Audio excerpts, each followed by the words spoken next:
정섭의 책 읽기 TV 47번째 시간입니다. 자, 여러분들 말솜씨가 변하면 인생도 변할 수 있을까요? 이 책을 쓴 말에도 온도가 있다라는 책을 쓴 권수미 작가는 말이 변하면 당신의 인생도 변한다는 이야기를 하고 있습니다. 자, 오늘은 말에도 온도가 있다라는 책을 가지고 리뷰를 해보도록 하겠습니다. 스티브 잡스가 그런 얘기를 했죠. 타고난 달변가는 없다. 프레젠테이션만 잘하면, 그 기술만 익히면 누구나 말을 잘할 수 있다라는 이야기를 한 거죠. 오늘도 여러분들 이 책을 읽고 여러분들도 변신할 수 있다는 그런 확신을 가지면서 한번 같이 따라해 보시기 바라겠습니다.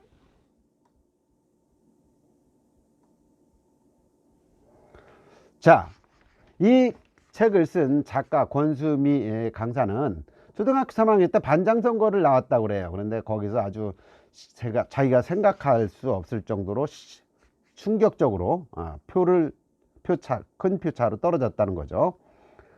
그때 충격을 받았었고, 또 대학교 오리엔테이션 때 노래를 부르다가 자기가 싫어져 갖고 화를 내고 나간 적이 있다고 합니다. 자, 얼마나 큰 충격을 받았을까요? 그렇지만 그 충격을 딛고 일어서서 지금은 스피치 명강사로 변한 권수미 씨가 쓴 책이 되겠습니다. 주목받고 싶은 삶을 원한다면 여러분들도 한번 이 책을 통해서 변신할 수 있기를 바라겠습니다. 자, 이 책은 크게 한 달 분량으로 공부할 수 있게 되어 있습니다. 그래서 1주차에는 발표 기본기 다지기, 2주차에서는 발표 뼈대 만들기, 그리고 3주차가 되면은 표현법과 비언어 커뮤니케이션을 어떻게 익힐 것인가, 그리고 마지막 4주차에서는 스타팅과 엔딩, 그리고 실전 연습에 대한 얘기들을 할 수 있도록 그렇게 30일에 걸쳐서 공부할 수 있는 분량들을 만들어 놨습니다. 자, 먼저 1주차 나를 아는 과정에서 출발을 합니다. 우리가 보통 MBTI나 뭐 이런 것들 많이 배우지 않습니까? 디스크나 나는 내유형이다, 뭐 외강형이다, 뭐 외유형이다, 내강형이다, 뭐 이런 천천히 말하는 습관이 있다, 빨리 말하는 습관이 있다. 여기에 따라서 본인들이 이제 할 수 있는 방법들이 여러 가지가 나오겠죠, 그죠? 네.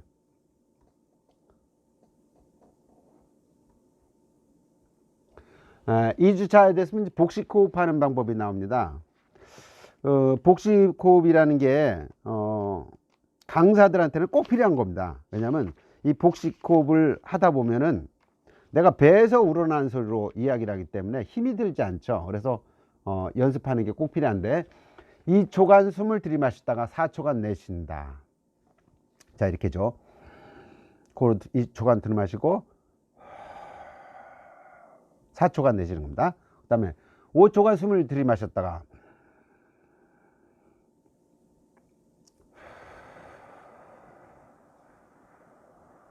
이렇게 10초 동안 내쉬고, 그 다음에 조금 성량을 넓혀서 8초간 숨을 들이마셨다가 10초간 내쉬는 이런 방법을 해서 오랫동안 숨을 참았다가 내뱉으면서 발성을 하는 거죠. 이게 바로 이제 복식 호흡이 되겠습니다. 여러분 한번 실제로 연습을 자주 해보시면은 달라진다는 걸 금방 느낄 수 있을 겁니다. 그 다음에 이제 1주차 내 목소리 들어보기입니다. 저도 제 목소리를 녹음한 걸 들어보고 언젠가 깜짝 놀란 적이 있었는데, 뭐 지금은 이제 그 목소리가 그 목소리 같습니다. 그런데 내가 말을 정말로 잘하고 있는지를 한번 알고 싶다면요, 누군가하고 대화할 때 그 대화했던 내용을 그냥 한번 녹음을 해보세요. 그리고 한번 탁 들어보면 내가 얼마나 말을 이상하게 비논리적으로 전달력 없이 한다, 그리고 또 때로는 어눌한 말을 하는구나, 때는 어벽이 있구나, 이런 걸 느낄 수 있다는 얘기죠. 제가 아는 어느 강사님도 얘기를 할 때마다 본인은 못 느끼는데 저는 굉장히라는 말을 엄청 많이 쓰는 분을 봤어요. 또 어떤 분들은 정말 뭐 이런 얘기를 쓰시기도 하고, 또 어떤 분은 사실상 이런 얘기를 본인은 모르는데 한 5분 정도 이야기하는 동안에 수도 없이 그 말을 반복하는 경우를 봤습니다. 이럴 경우에는 본인이 자기 목소리를 녹음하고 나면은 내가 어떤 문제가 있다는 걸 알 수 있기 때문에 금방 고칠 수 있다고 생각이 됩니다. 자, 2주차 발표 뼈대 만들기, 스마일 법칙이 되겠습니다. 자, 스마일 법칙이라는 건 이 권수미 작가가 만든 말인 것 같아요. 스마일, 스타팅, 첫 번째 이야기가 시작하는 거 스타트를 얘기를 했고, 그 다음에 마일은 M은 메인 컨텐츠입니다. 핵심 메시지가 뭔지를 전달하는 거. 그 다음에 I는 illustrate, 생생하게 표현하는 거. 뭐 사례를 든다 이런 얘기겠죠. 그 다음에 L은 lead, 표정, 제스처를 통해서 뭔가 감동, 압도를 한다는 얘기죠. 마지막에 엔딩, 끝내는 결론의 힘, 이걸 가지고 스마일 법칙에 입각해서 이야기를 하라고 얘기를 하고 있습니다. 그 다음에 이제 우리가 이제 보통 어떤 스피치 책이든지 많이 볼 수 있는 것이 이 프렛 기법입니다. 공감을 얻는 방법인데, 프렛 기법은 저 포인트, 리전, example, 포인트, 요 네 가지를 따서 프렛 기법이라고 합니다. 보통 주장을 하는 이유, 왜냐하면 들고, 그 다음에 사례를 든 다음에 마지막, 그래서 나는 다시 주장을 한다, 이런 얘기죠. 자, 이거는 굉장히 많이 쓰는 방법이니까 제가 사례를 들어서 여기 나온 책 이야기 사례를 들어서 한번 설명을 해보도록 하겠습니다. 자, 제가 굉장히 배가 고픕니다. 밥을 먹어야 돼요. 아내한테 밥을 차려달라고 해야 되는 상황입니다. 그럴 때 밥 줘, 이렇게 하면은 기분이 나쁠 수 있다는 얘기죠. 근데 공감을 얻는 방법은 어떻게 하느냐, 프렛 기법을 활용하면 된다는 얘기입니다. 첫 번째 프렛 기법은 뭡니까? 나 밥 좀 차려줍니다. 주장이죠. 그 다음 reason, 이유입니다. 나 지금 배가 너무 고파. 이게 이유죠. 그 다음에 사례를 드는 겁니다. example, 오늘 제안서 제출하느라고 점심도 못 먹고 저녁도 못 먹었어. 마지막 주장, 그렇기 때문에 여보 밥 좀 부탁해, 이렇게 하는 거죠. 밥 좀 차려라. 나 정말 배가 고프다. 오늘 제안서 쓰느라고 점심 저녁도 못 먹었다. 그러니까 얼른 밥 좀 부탁해. 이런, 요게 이제 막 프랩 기법이라는 거죠. 그래서 포인트, 리전, example, 포인트, 이렇게 4단계로 나누어서 하는 방법을 프랩 기법이라고 얘기를 합니다. 보통 여러분 강의할 때는 이 기법을 많이 쓰시면 도움이 많이 됩니다. 자, 그 다음에 이제 엔딩, 결론 에임입니다. 결론.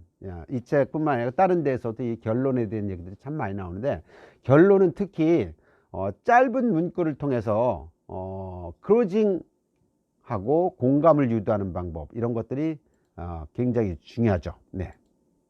그래서 여기 나오는 것처럼 여러분, 세상의 중요한 업적 중 대부분은 희망이 보이지 않는 상황에서도 끊임없이 도전한 사람들이 이룬 것이라는 말이 있습니다.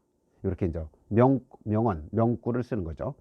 자, 코로나19로 일상이 힘드시더라도 절대 포기하지 마시고 다시 도전해서 오늘도 여러분의 중요한 업적을 이루는 알찬 하루가 되시기를 바라겠습니다. 이렇게 멘트를 넣어주는 거죠. 앞에는 짧은 명언, 명구를 넣고 그 다음에는 멘트를 통해서 내가 하고 싶은 얘기를 마무리하는 방법, 이게 이제 바로 엔딩 기법이 되겠습니다. 그 다음 3주차 표현법, 비언어 커뮤니케이션이라고 그러죠. 자, 여기는 뭐가 있을까요? 여러 가지가 있는데, 어려운 이야기도 이해하기 쉽게 표현하라. 우리가 보통 방송에서는 초등학교 6학년 수준 눈높이에서 이야기를 하라고 합니다. 그리고 저는 기자 출신인데, 기사를 쓸 때는 중2가 읽을 수 있을 정도의 수준으로 기사를 작성하라고 보통 이야기를 합니다. 그리고 발표가 힘든 당신, 말의 속도를 잡아라. 천천히 말하는 걸 습관들이라는 얘기죠. 빨리 얘기하면요, 빨리 알아듣는 게 아니에요. 천천히 이야기하는 게 더 잘 알아들을 수 있다는 얘기죠. 그 다음 풍부한 감정으로 진정성을 담아라. 근자감을 갖자는 얘기죠. 근자감이 뭡니까? 보통 근거 없는 자신감이라고 하는데, 여하튼 자기가 자기를 믿는 것이 근자감이 되겠습니다. 그 다음에 청중의 시선이 발표자에게 머물게 하라. 여러분들, 말보다 더 중요한 게 이미지라고 그러죠. 메라비안 법칙에도 그런 이야기들이 나옵니다. 실제로 내용보다는 전달하는 사람의 표정, 이미지, 옷, 이런 데서 더 전달 능력이 더 차이가 난다는 얘기죠. 그래서 일단은 여러분들도 거울을 보고 여러분의 이미지를 한 번씩 점검해 보는 것, 발표 앞서서 굉장히 중요한 부분 같습니다. 그 다음에 스마일 표정 트레이닝으로 매력 지수를 올리라는 얘기입니다. 강사든 뭐든 누구와 대화를 어쨌든 간에 볼 때 사람들하고 만났을 때 웃는 표정을 내가 만들어서 웃고 있다는 거는 상대방을 제압할 수 있고 좋은 이미지를 줄 수 있다는 얘기죠. 그 다음에 각종 제스처, 무대 움직임, 이런 것도 주의하라는 얘기를 이 책에서는 하고 있습니다. 그 다음에 이제 4주차가 되면 시작과 끝, 실전 연습 이야기가 나옵니다. 어떤 게 있을까요? 발표 기획안을 먼저 만들어서 준비를 하는 거죠. 그리고 흐름 있는 스토리 라인을 말로 표현하는 얘기입니다. 보통 이제 1분 정도라고 하면 한 300자 정도 써서 준비하시면 되고요. 3분이다 그러면 900자일 것 같은데 한 800자 정도, 그리고 5분이면은 원래는 1500자 정도 써야 된다는 얘기인데 여러 가지 상황이 발생할 수 있기 때문에 좀 줄여서 1000자 정도 준비하면 된다는 얘기죠. 자, 그렇다면 한 10분 정도 발표하려면 어느 정도 분량이면 될까요? 제 생각에는 한 1500자 정도면 되지 않을까, 그런 생각이 드네요. 그 다음에 2%의 어떤 것을 발견하라. 이야기를 하다 보면 뭔가 부족한 부분이 나올 수 있습니다. 물도 2% 부족하다, 뭐 이런 게 나오지 않습니까? 그것처럼 여러분들 발표를 할 때 자꾸 들어보고 나의 2%가 뭐가 부족한지를 찾아내는 방법들도 굉장히 중요한 것 같습니다. 스텝 법칙을 떠올리라는 얘기 있어요. 스텝.